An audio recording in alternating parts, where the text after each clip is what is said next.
श्रीमद् भागवत महापुराण के उस अपार ज्ञान और रस अमृत को हम और आप सब अपने भीतर ले जाने के लिए ध्यान से, आनंद से, सहजता से, सरलता से, एकाग्र मन से बैठेंगे ताकि वो अमृत की बूंदें हमारे भीतर जा सके। जो सबका सृजन करती है, जो सबका संचालन करती है, जो सबका पालन करती है और जो सबको समेटकर अपने में मिला लेती है, ऐसी महाशक्ति की आराधना करने हम और आप सब बैठे हैं। बड़े बुजुर्ग, माताएं, बालक, गोपाल सभी इस शक्ति की आराधना में बैठे हैं क्योंकि सबको उसकी आवश्यकता है। बच्चे को भी, बूढ़े को भी, युवा को भी, मातृशक्ति को भी, सभी को शक्ति की आवश्यकता है जो सबको संचालित करती है। इसलिए सब मिलकर के बैठेंगे, सब प्रेम से बैठेंगे, कुछ पाने की भावना से बैठेंगे, रसिक, प्रेमी और जिज्ञासु बनकर बैठेंगे और सबसे बड़ी बात कि प्रेमी बनकर बैठेंगे। क्योंकि वृंदावन के संत कहते हैं कि यदि जो प्रेमी होगा उसके जीवन में चार बातें नहीं होंगी: मिलावट, बनावट, सजावट और दिखावट। वो मिलावटी नहीं होगा, बात बात पर मिलावट नहीं करेगा। वो बनावटी नहीं होगा, जो होगा स्पष्ट होगा। इसलिए संतों का जीवन ऐसा ही है, बिना मिलावट के, बिना बनावट के, बिना दिखावट के और बिना सजावट के। तभी तो कहते कि जहां संत रहते हैं वहां भगवंत रहते हैं, क्योंकि उनके रूप में, उनके भीतर वो भगवत सत्ता समाई है। जहां सरलता है, जहां प्रेम है, जहां मिठास है, वहीं पर श्री ठाकुर जी है। वहीं पर सर्वशक्ति का वास होता है, सभी देवताओं का वास होता है। जिन घरों में मुस्कुराहट बिखरती है ना, उन घरों में सदैव लक्ष्मी और माँ भगवती वास करती हैं। 33 कोटि देवता वास करते हैं। इसलिए माताओं को स्वयं सरस्वती, लक्ष्मी और शक्ति का स्वरूप माना है, क्योंकि माताओं से ही परिवार है, माताओं से ही गृहस्थ है, माताओं से ही समाज है, माताओं से ही संस्कार है और माताओं से ही धर्म की मजबूती है। और जब घर में मुस्कुराहट बखेरती हुई माताएं जब माँ भगवती का आह्वान करती हैं, उसकी आरती स्तवन करती हैं, तो निश्चित रूप से सारे देवता वहां वास करते हैं और उस आंगन की फुलवारी सदैव महकती रहती है। वो बगिया सदैव आनंद देती रहती है। यूं तो माँ भगवती ही सबको संचालित करती है। इस दुनिया को चलाने के लिए, जैसे कहते हैं कि एक परिवार को चलाने के लिए सबकी अपनी अपनी जिम्मेदारी होती है, सबके अपने अपने कार्य बटे होते हैं, सबकी जिम्मेदारियां बटी होती हैं, सबके अपने अपने दायरे होते हैं, सबकी अपनी अपनी मर्यादाएं होती हैं, सबका अपना अपना सम्मान होता है। बड़ों का अपना सम्मान होता है परिवार में, तो छोटों का भी अपना सम्मान होता है। और ऐसे ढंग से व्यवस्थित तरीके से जब परिवार चलता है तो परिवार व्यवस्थित रहता है। वैसे ही वो ब्रह्मांड की रचना करने वाली, पालन करने वाली, संहार करने वाली माँ शक्ति, माँ भगवती, वो भी इस ब्रह्मांड को व्यवस्थित करने के लिए सबके कार्य बांट देती है, सबको भूमिका में लगा देती है। हमारे यहाँ हम सब जानते हैं कि 33 कोटि देवताओं का वर्णन आता है। वैसे वो 33 करोड़ नहीं है।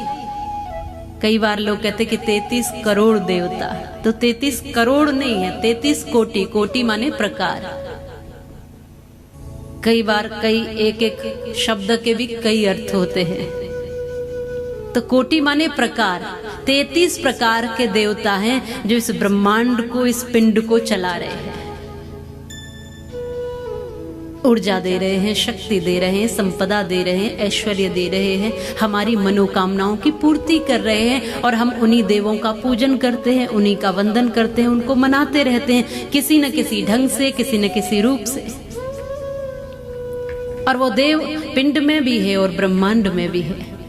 इसलिए कहा है कि उन देवों की संख्या जो है 33 प्रकार के जो देव हैं उनमें 8 वसु हैं, जो जल, वायु, पृथ्वी, आकाश और अग्नि, चंद्रमा, सूर्य और तारेगण, ये 8 वसु हैं जो ब्रह्मांड को भी संभालते हैं और पिंड को भी।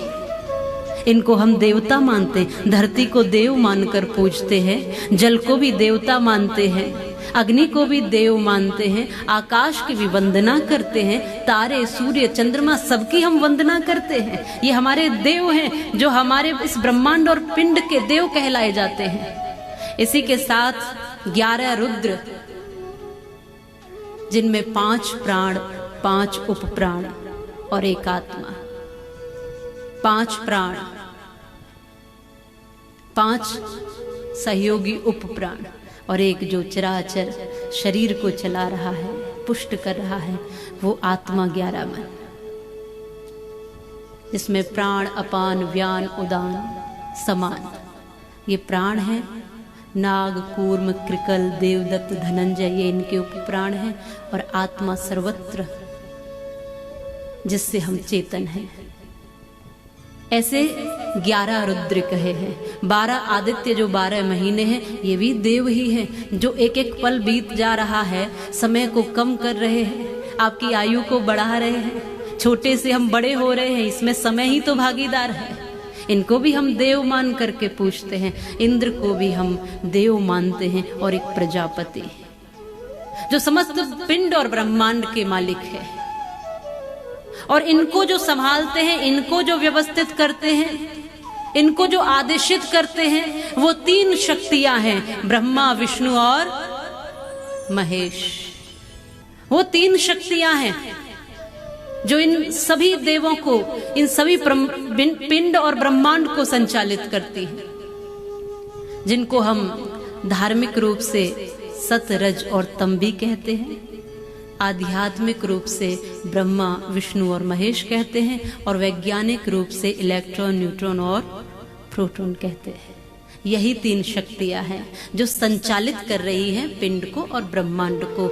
लेकिन इन तीनों को और सभी देवताओं को जो संचालित कर रही है, वो एक ही शक्ति है, और उसी को महाशक्ति, आदि शक्ति, जगदम्बा, भवानी, जगत की कर्ता धर्ता, जो भी नाम से पुकारो, वो एक ही शक्ति है, जिसको कभी माता के रूप में भज लेते हैं तो कभी पिता के रूप में भज लेते हैं। वो एक ही शक्ति, कहते हैं ना, एक ही ईश्वर है, एक ही मालिक है इस जगत का। तो लेकिन उस मालिक ने अलग अलग स्थानों पर, अलग अलग स्थिति में अलग अलग व्यवस्थाएं दे रखी है देवों को, और उससे, उस महामाई की कृपा से ये सब व्यवस्थित हो रहा है। देवी भागवत महापुराण कहती है। इसलिए इस आनंद को प्राप्त करने के लिए माँ भगवती की कथा की शरण में आओ। माँ भगवती का साक्षात स्वरूप ही ये देवी भागवत महापुराण है।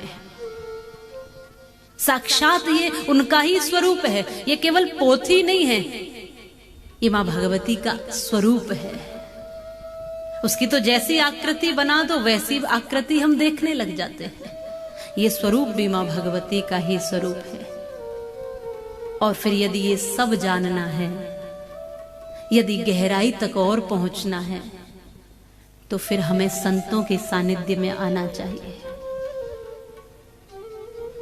यदि सारी सच्चाई को, सारी गहराई को आत्मसात करना है, तो संतों की शरण में आना चाहिए। सीखने की जिज्ञासु बनना चाहिए। यदि जिज्ञासु नहीं है तो दुनिया में कोई उसको सिखा नहीं सकता। और यदि जिज्ञासा मन में है, यदि हम शिष्य भाव से, जिज्ञासु भाव से, रसिक भाव से, कुछ सीखने की आशा से अगर हम बैठेंगे, तो एक एक शब्द बहुत कुछ सिखा सकता है।